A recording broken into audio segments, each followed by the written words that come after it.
Void Mage Gamer is now partnered with Flipside Gaming, so you can use the promo code on their website, all caps Void Mage, to get 10% off all orders $10 or more. It's a great way that you can support both Flipside Gaming and Void Mage Gamer's channel. Hello guys, welcome back to another deck tech video. Unfortunately, Ravnica Allegiance hasn't been everything I've been looking for. Not a whole lot of legendary creatures that caught my attention, so we're going to go back to Guilds of Ravnica just to take a look at a commander that I've been fooling around with, having a lot of fun with. Aurelia, Exemplar of Justice. She is pretty basic. In Boros, you can't expect the world. You're not going to have a lot of craziness. You're just going to have a lot of keywords and combat related abilities. She is a 2/5 flyer for 4 mana with Mentor, and the Mentor ability was whenever that creature attacks, you get a +1/+1 counter on another attacking creature that has lesser power. And at the beginning of combat on your turn, you choose up to 1 target creature you control. Until the end of the turn, that creature gets +2/+0, gains trample if it's red, gains vigilance if it's white. Just good keywords, combat related abilities. However, one thing that is really cool with this commander is that because she pumps up your creature, you can take advantage of Double Strike, which is probably one of the most powerful combat related keywords. Creature's going to deal first strike and then regular combat damage. The reason why Double Strike I think is really powerful with this commander is because you're getting the +2/+0. You're also going to give them trample or vigilance depending on their color. If they're Boros, they're going to get both. So you can make some really powerful creatures.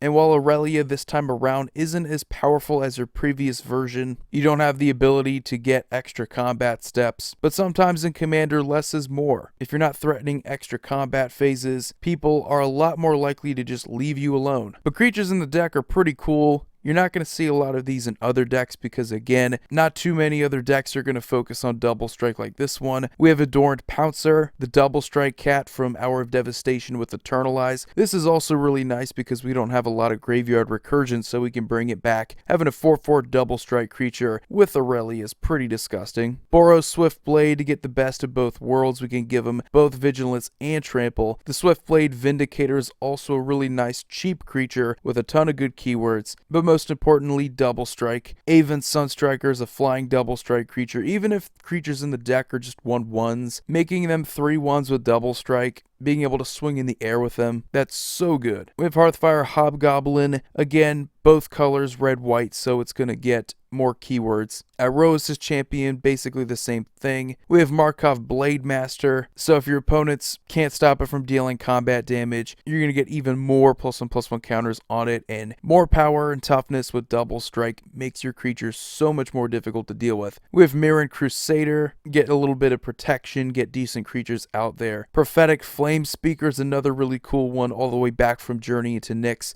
Get it big enough, it already has trample, so you don't have to worry about that. Dealing combat damage to a player, you get to exile cards from the top of your library and you get to play them that turn. Silverblade Paladin is one of my personal favorites in the deck because you can pair it with Aurelia, giving her Double Strike, which is even better because then you can threaten commander damage. We have Bruce Tarl, the Boorish Herder, because again, we can give our other creatures Double Strike, potentially threaten with commander damage, and the lifelink is very underrated. Hound of Grizzlebrand, Undying, Double Strike creature, kind of the same reason why we have the Adorned Pouncer. Double Strike with more power is even better. And knowing that most of the creatures in our deck are probably not going to have Double Strike, we do have Odric Lunarch Marshal. This way we can spread the love to our other creatures. They can also have Double Strike, including Odric himself, giving you more options to decide whether or not you want to pump up one creature or the other. This is really Boros at its best when you take advantage of all your keywords. We do have some other standout creatures, such as both of the Tajiks. We do have Blade of the Legion as well as Legion's Edge, so you have ways to protect your other creatures,